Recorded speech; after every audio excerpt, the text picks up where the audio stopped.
before that day, there is the stage of death, the qabr and the barzakh.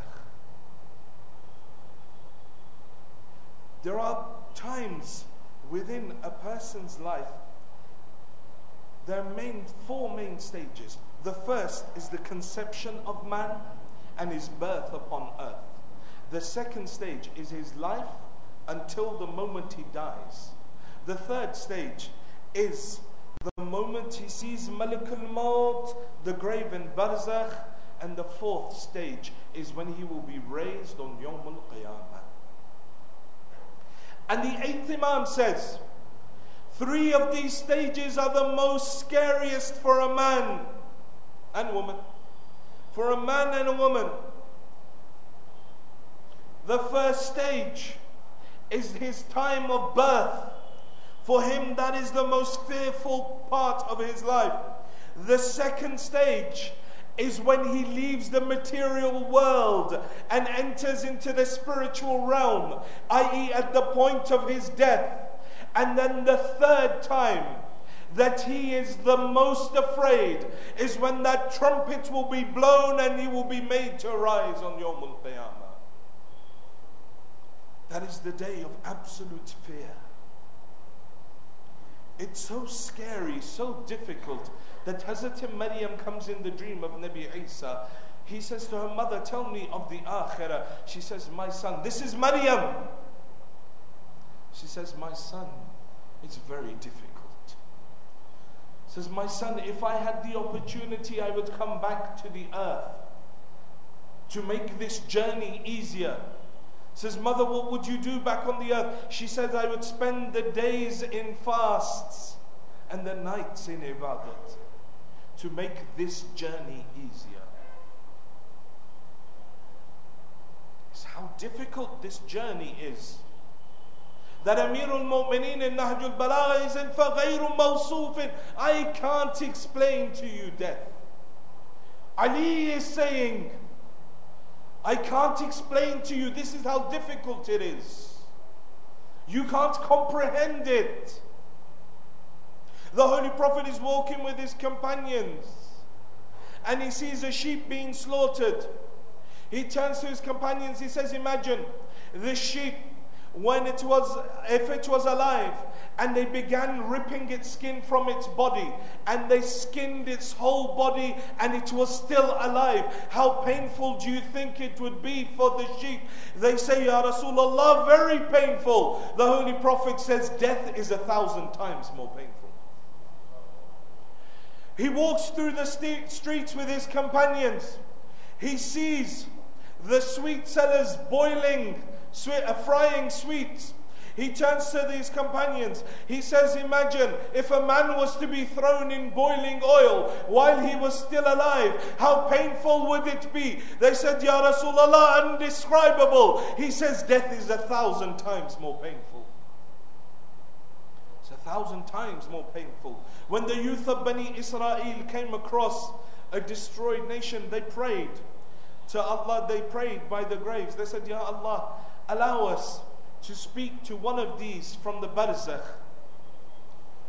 And the dua was accepted, and they saw a man approach them, white hair covered, comes towards them, says, what is it that you want?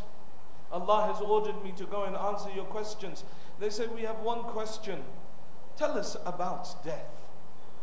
Tell us about the difficulties of death. He says, I can't explain it to you, but let it be known, or let it suffice me to say, that it has been 99 years since I died, and I can still feel the pain in my throat from where Malakul Maut ripped the last part of my soul. 100 years. And even the appearance of Malakul Maut itself is adab. For the mu'min, they say Malakul Maut will appear in a nice way. For the mu'min can also walk on water. For the mu'min, Malakul Maut will appear in a way, in a nice appearance, and he will bring forward a flower and he will say, smell it. And as that individual smells the flower, his soul will come out from his body. For the mu'min can order a wool to turn to gold and it turns to gold. It's not easy being a mu'min. It's not easy being from amongst the Shia of Amir al-Mu'mineen.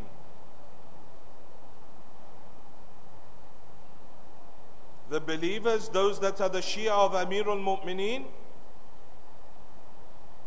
they have certain characteristics. It's not just how big the Zulfiqar around their neck is. It's not how big the Ya Ali written on their car is. The Mu'mineen, they have characteristics. So for the believer, Malakul Maut will come in that nice form.